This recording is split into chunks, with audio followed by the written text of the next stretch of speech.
Hello everyone. कल के lecture में हमने क्वेश्चन नंबर 11 तक देखा था। तो आज के लेक्चर की शुरुआत हम क्वेश्चन नंबर 12 से करेंगे। तो क्वेश्चन नंबर 12 क्या है कि two APs have the same common difference. दो एपी का कॉमन डिफरेंस मींस सामान्य अंतर सेम है।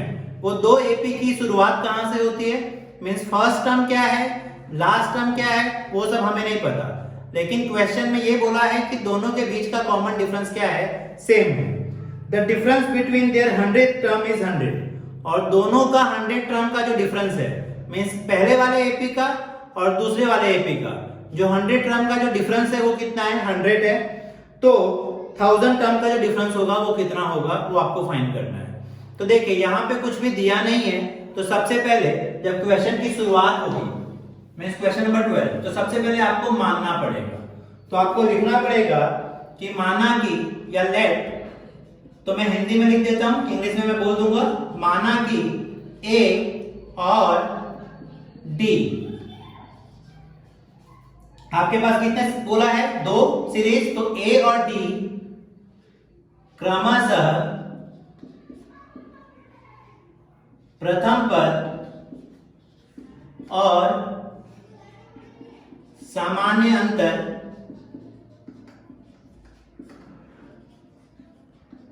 है।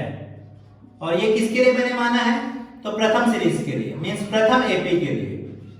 क्लियर। तो आपको यहां पे ऐसा लिखना पड़ेगा, let a and d be the first term and common difference of first AP. ये आपके फर्स्ट एपी के लिए है। और वैसे ही आपको सेकंड एपी के लिए मानना पड़ेगा।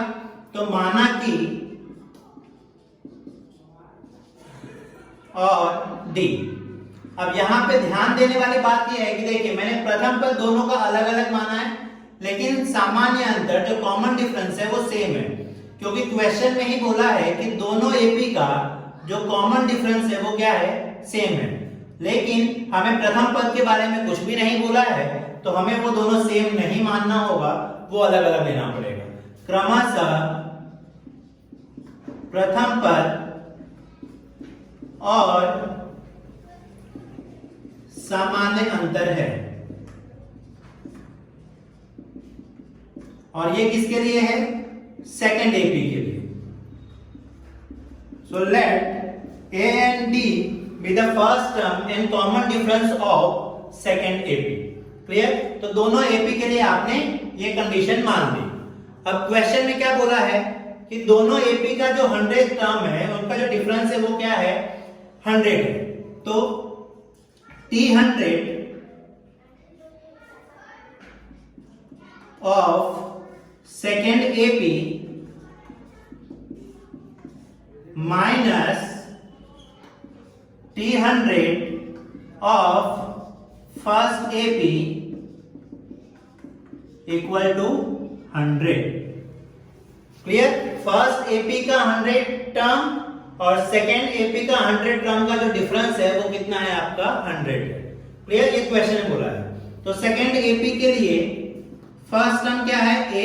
तो फॉर्मूला क्या है, a plus n minus 1 into T. तो a प्लस n माइनस 1, तो यहाँ पे n की वैल्यू क्या है, 100। तो 100 माइनस 1 और सेकेंड एपी का जो d है वो क्या है, स्मॉल d। ये आपका सेकेंड एपी का काम हो गया।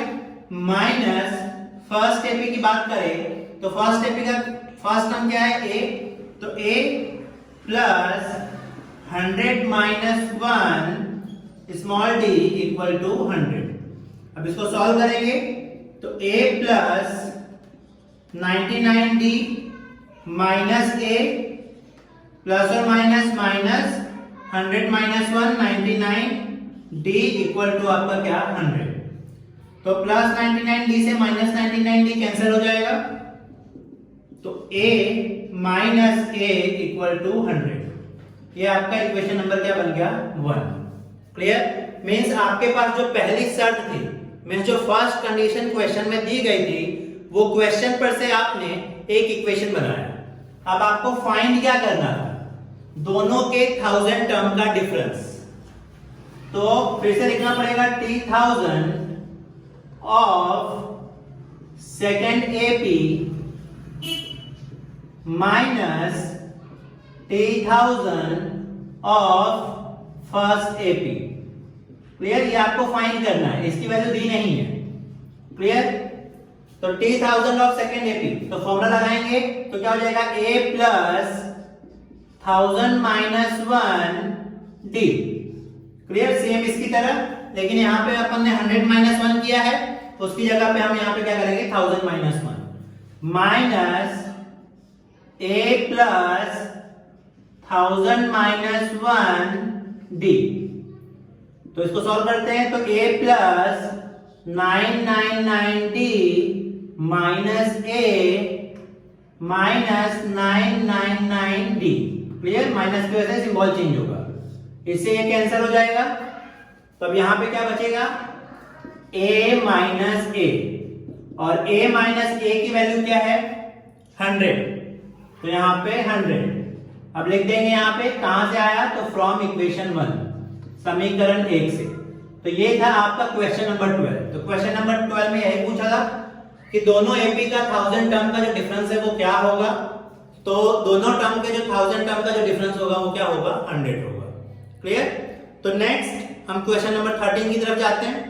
तो क्वेश्चन नंबर 13 में क्या बोला है, how many 3 digit numbers are divisible by 7। Means 3 digit के 3 अंकों के कितने संख्या 7 के पहाड़े में आती है, आपको ये फाइंड करना है। क्लियर, इस टाइप के क्वेश्चन हमने पहले के लेक्चर में भी देखे हैं, लेकिन वहां पे 3 अंकों की संख्या नहीं थी, वहां 2 अंकों की संख्या थी। तो सेम क्वेश्चन है। क्लियर, सिर्फ क्वेश्चन में 3 अंकों की बोला है। तो सबसे पहले मैंने इस क्वेश्चन के लिए आपको बताया था कि सबसे पहले आपको जितने अंकों की संख्या बोले, सबसे पहले उसकी मिनिमम वैल्यू और मैक्सिमम वैल्यू रफली लिखनी है।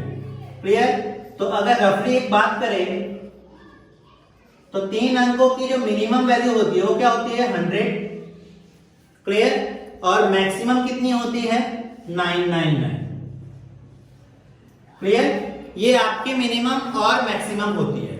अब उसके बाद उसने बोला है कि 7 के पहाड़े में कितनी संख्या आती है। तो सबसे पहले आपको चेक करना है कि मिनिमम कहां पे आती है जो 7 के पहाड़े में आती है, और मैक्सिमम कौन सी आती है। तो मिनिमम के लिए देखिए, मिनिमम 100 है, तो एग्जाम में जिसके पहाड़े बोले, अगर 3 अंकों की है तो 100 को जिसके भी पहाड़े बोले उससे डिवाइड कीजिए। तो 7 से डिवाइड करेंगे तो 7 1 जा 7, क्या बचेगा 3, और यहां पे क्या आ जाएगा 0। क्लियर, फिर 7 4 जा 28, तो क्या बचेगा 2। मींस आपका 2 रिमाइंडर आ रहा है, 2 शेष बच रहा है। क्लियर है, अब 2 शेष बच रहा है, मतलब ये 100 जो है वो आपके 7 के टेबल में नहीं आता है। क्लियर, तो आगे बढ़ते हैं, तो क्या आता है, तो देखिए 14 7 जा मींस 98 मिनिमम आता है। क्लियर, क्योंकि 2 रिमाइंडर है, तो 100 माइनस 2 98 7 के टेबल में आता है। तो 98 के बाद डायरेक्ट 7 के टेबल में क्या आता है, तो प्लस 7। क्लियर है, तो आपका क्या हो जाएगा 105। मींस 98 के बाद डायरेक्ट 7 के टेबल में क्या आता है 105। मींस 105 जो है वो पहली संख्या है जो 7 के पहाड़े में आती है। मींस सीरीज की शुरुआत किससे होगी 105 से, और उसके बाद आप 7 7 ऐड करते जाइए। तो 105 में आप 7 ऐड कीजिए तो 112, ऐसा आपका जाता जाएगा। आप 7 ऐड करते जाइए, जितना भी टर्म आपको लिखना है। 2 टर्म आपने लिख दिया वो काफी है। अब नेक्स्ट बात करते हैं लास्ट कौन सा होता होगा। तो देखिए 999, फिर 7 से इसको डिवाइड कीजिए, 7 1 जा 7, क्या बचेगा 2 9, 7 4 जा 28, 1 9, और 7 2 जा 14, तो क्या बचेगा 5। मींस आप 999 माइनस कीजिए 5, तो क्या आएगा 994। मींस लास्ट टर्म क्या आता है 994। उसके बाद डायरेक्ट जो संख्या आती है वो 4 अंकों की होती है, तो 994 लास्ट टर्म होता है। मींस 3 अंकों की बात करें तो 3 अंकों की जो संख्या की शुरुआत होती है वो किससे होती है 100 से, और 3 अंकों की जो संख्या है वो खत्म किस पे होती है 999 में।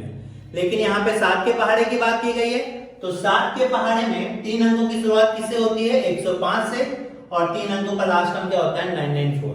और क्वेश्चन में यही पूछा है कितने टर्म होते हैं उनके, मींस आपको अब n फाइंड करना है। तो क्वेश्चन में क्या दिया है, a की वैल्यू दी है 105, डिफरेंस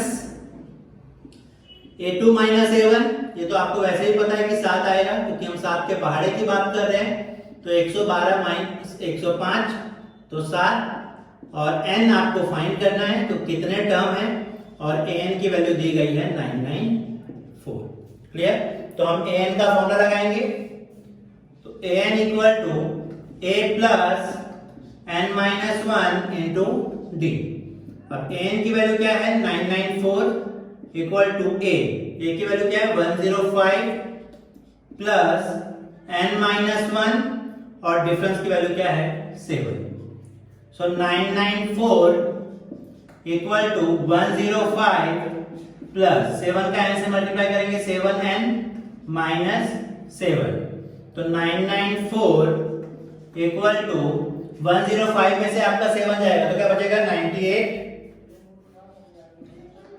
प्लस 7n। अब 98 इधर आएगा तो 994 अब प्लस 98 इससे आएगा तो क्या हो जाएगा माइनस 98 इक्वल टू 7n। तो 994 माइनस 98 तो करेंगे क्या आएगा आपका 896 equal to 7n। So n equal to 896 divide by 7 तो 7 1 जा 7 7 2 जा 14 क्या बचेगा 5 और 7 8 जा 56। सो n इक्वल टू 128। तो 3 अंकों की 128 संख्याएं ऐसी है जो 7 के टेबल में आती है। तो क्वेश्चन में वही पूछा था कितने टर्म 7 के टेबल में आते हैं तो आपका आंसर क्या आएगा 128। क्लियर? और इस टाइप के question exam point of view important होते हैं। खाली वैल्यू चेंज की होती है, जैसे यहाँ पे 7 के टेबल में पूछा है आपको 5 के टेबल में 8 के टेबल में 9 के टेबल में पूछ सकते हैं। क्लियर? तो नेक्स्ट हम क्वेश्चन नंबर 14 पे जाते हैं। तो क्वेश्चन नंबर 14 में भी आपको यही बोला है how many multiplies of 4 lies between 10 and 250। अब यहाँ पे 3 अंकों की संख्या या 2 अंकों की संख्या नहीं बोली है, आपको ऐसा बोला है 10 और 250 के बीच में, मीन शुरुआती संख्या। जैसे हम यहाँ पे जब मिनिमम और मैक्सिमम की बात करते थे तो यहाँ पे आपका जो मिनिमम हो जाएगा वो क्या हो जाएगा 10 और मैक्सिमम आपका क्या हो जाएगा 250 और 10 और 250 के बीच में। क्लियर? रफली तो 10 और 250 मीन्स आपका मिनिमम वैल्यू क्या है 10 और मैक्सिमम क्या है 250। अब आपको ये चेक करना है कि 4 के टेबल में कौन सा आता है। तो 10 4 के टेबल में नहीं आता, 11 नहीं आता, मीन्स 12। अब देखिए ये छोटी संख्याएं हैं तो यहाँ पे डिवाइड करने की जरूरत नहीं है, डायरेक्ट आपको पता चल जाता है कि उस टेबल में क्या आता है। मीन्स 12 से शुरुआत होगी फिर आप ऐड करते जाइए 16 ऐसा इनफाइनाइट तक जाएगा, लेकिन इनफाइनाइट तक नहीं जाना है हमें क्योंकि मैक्सिमम क्या है 250। मीन्स हमें ये चेक करना है कि 250, तो 4 के टेबल में 250 की बात करते हैं हम। तो यहाँ पे देखिए डायरेक्ट 4 6 जा 24 1 0 और 4 2 जा 8 2 मीन्स 250 रिमाइंडर बच रहा है, मीन्स 250 तो नहीं आता है। अब 250 से हमें आगे तो नहीं जाना है तो 250 माइनस 2 करेंगे यानी 248। तो लास्ट मीन्स 248 आता है और उसके बाद डायरेक्ट क्या आता है 252। पर हमें 10 और 250 के बीच में ही चेक करना है तो इसके बीच में पहली संख्या कौन सी आती है 12 और लास्ट वाली कौन सी आती है 248। और कितने नंबर होते हैं वो चेक करना है, मींस हमें n फाइंड करना है।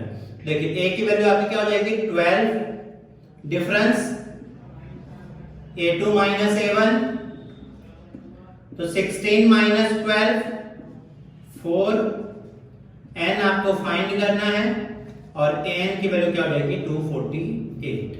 क्लियर? तो आपका n का formula n equal to a plus n minus 1 into d. अब n की जगह पे क्या हो गया 248, a 12 प्लस n आपको फाइंड करना है तो n माइनस 1 और डिफरेंस आपका क्या हो जाएगा 4। तो 248 equal to 12 plus 4n minus 4। अब 248 12 माइनस 4 आपका क्या आ जाएगा 8 प्लस 4n। अब 8 इधर आएगा तो 248 माइनस 8 इक्वल टू 4n। तो 240 इक्वल टू 4n, तो n equal to 240 divide by 4, 4 के टेबल में डायरेक्ट 4 6 जा और 0, n इक्वल टू आपका क्या आएगा 60, मींस 10 और 250 के बीच में 60 ऐसे टर्म हैं जो 4 के टेबल में आते हैं। और आपको क्वेश्चन में भी यही पूछा था कितने ऐसे टर्म हैं जो 4 के टेबल में आते हैं, तो आपका आंसर क्या आएगा 60। क्लियर? तो नेक्स्ट हम क्वेश्चन नंबर 15 की तरफ जाते हैं। तो क्वेश्चन नंबर 15 में क्या बोला है, for what value of n are the nth term of the two APs are equal. आपके पास दो एपी दिया है और दो एपी में एक एपी ऐसा है जो डिक्रीजिंग है और एक एपी जो ऐसा है इंक्रीजिंग है, और यहां पे आप ध्यान से देखेंगे तो दोनों एपी इंक्रीजिंग है। कभी कभी क्वेश्चन में क्या होता है, एक इंक्रीजिंग होता है एक डिक्रीजिंग होता है। अब यहां पे ऐसा है कि दोनों इंक्रीजिंग है, पर एक टाइम ऐसा आता होगा जब दोनों का जो टर्म है वो इक्वल होता होगा। तो ऐसा कौन सा टर्म है जो दोनों के लिए इक्वल होगा? जैसे अब यहां की अगर बात करें तो देखिए पहला टर्म यहाँ पे 63 है, तो दूसरे एपी का क्या है 3, तो पहला टर्म तो इक्वल नहीं है, दूसरा भी इक्वल नहीं है, तो आपको वही फाइंड करना है कि कौन से नंबर का टर्म इक्वल है, पर वो टर्म की वैल्यू क्या है वो आपको फाइंड नहीं करनी है। क्लियर? मींस आपको सिर्फ ये फाइंड करना है कि कौन से पोजीशन पे दोनों एपी के लिए जो वैल्यू है वो इक्वल आएगी। पोजीशन फाइंड करना है कि फर्स्ट पोजीशन, सेकंड पोजीशन या थर्ड पोजीशन। तो क्वेश्चन नंबर 15, तो मैं फर्स्ट एपी की बात करूं तो फर्स्ट एपी क्या है 63, 65, 67, और सेकंड एपी की बात करूं मैं तो 3, 10, 17। तो सबसे पहले हम a 63, difference a2 minus a1, तो 65 माइनस 63, तो क्या हो जाएगा 2। n आपको पता नहीं है, वही तो फाइंड करना है, और an भी पता नहीं है, तो इसके लिए जो an का फॉर्मूला बनेगा वो क्या बनेगा, a plus n minus 1 into T. अब a की जगह पे क्या रखेंगे 63 प्लस n माइनस 1 वैसे का वैसा, और d की जगह पे 2, तो 63 प्लस 2n माइनस 2। अब 63 में से 2 जाएगा तो क्या बचेगा 61 प्लस 2n, तो आपका ये बन जाएगा n। मींस इस सीरीज का nth टर्म फाइंड करना हो तो ये कॉमन फॉर्मूला बन जाएगा। आप n की जगह 1 रखेंगे तो फर्स्ट टर्म मिलेगा, 2 रखेंगे तो सेकंड, 3 रखेंगे थर्ड, मतलब एक जनरल फॉर्मूला बन गया इस एपी के लिए। वैसे ही आपको इस एपी के लिए जनरल फाइंड कर लेना है, तो a की वैल्यू क्या हो जाएगी 3, डिफरेंस a2 माइनस a1, तो 10 माइनस 3 7, n इसका भी आपको नहीं पता है क्योंकि फाइंड करना है, तो n का इसका फॉर्मूला क्या हो जाएगा a plus n minus 1 into T. Clear? तो अब a की वैल्यू आपकी क्या हो जाएगी 3 प्लस n माइनस 1 नहीं पता, और d की जगह पे क्या हो जाएगा 7, तो 3 प्लस 7n माइनस 7, तो प्लस और माइनस माइनस, तो क्या आ जाएगा माइनस 4 प्लस 7n, ये आपका an बन जाएगा इस सीरीज के लिए। कंफ्यूजन ना हो तो इसको आप an1 बोल दीजिए और इसको an2 बोल दीजिए, जिससे आपको क्लियर हो जाएगा कि ये फर्स्ट एपी का है और ये सेकंड एपी का है। तो दोनों एपी के लिए हमने जनरल फॉर्मूला फाइंड कर दिया। अब आपको क्या बोला है, दोनों एपी का कौन सा नंबर ऐसा है जहां पे टर्म इक्वल है। मींस क्वेश्चन की कंडीशन के हिसाब से an1 इक्वल टू an2 कब होगा, तो an1 इक्वल टू an2। अब an1 equal to an2 means 61 plus 2n equal to -4 plus 7n। Clear? अब नॉर्मल टर्म को एक तरफ लाइए और वेरिएबल को एक तरफ, तो 61 अपनी जगह पे है, -4 इधर आएगा तो +4 equal to 7n minus 2n, तो 61 प्लस 4 तो क्या हो जाएगा 65 equal to 5n। So n equal to 65 divide में आपका क्या आ जाएगा 5, तो 5 1 जा 5 और 1 और 5 3 जा, सो n इक्वल टू आपका क्या आएगा 13। क्लियर? मींस 13 नंबर का जो टर्म है इस एपी का और 13 नंबर का टर्म जो है वो इस एपी का, दोनों जो है वो सेम है। अब 13 नंबर का टर्म क्या है उसका टेंशन आपको नहीं लेना है, क्योंकि क्वेश्चन में आपको ये नहीं बोला है कि कौन सा टर्म क्लियर होगा, आपको सिर्फ पूछा है कि पोजीशन कौन सा होगा। तो दोनों सीरीज का 13 नंबर का पोजीशन ऐसा होगा जहां पे टर्म की वैल्यू क्या आएगी, सेम आएगी। तो ये था आपका क्वेश्चन नंबर 15। बाकी के क्वेश्चन हम कल के लेक्चर में देखेंगे। तो अगर आज का लेक्चर आपको पसंद आया हो तो इस लेक्चर को लाइक कीजिए और इस लेक्चर को अपने दोस्तों के साथ शेयर कीजिए। और आप इस चैनल पे नए हैं तो इस चैनल को सब्सक्राइब कीजिए, जिससे आने वाले वीडियो के नोटिफिकेशन मिलते रहे और आप भी मैथ्स को एंजॉय करते रहे। Thank you.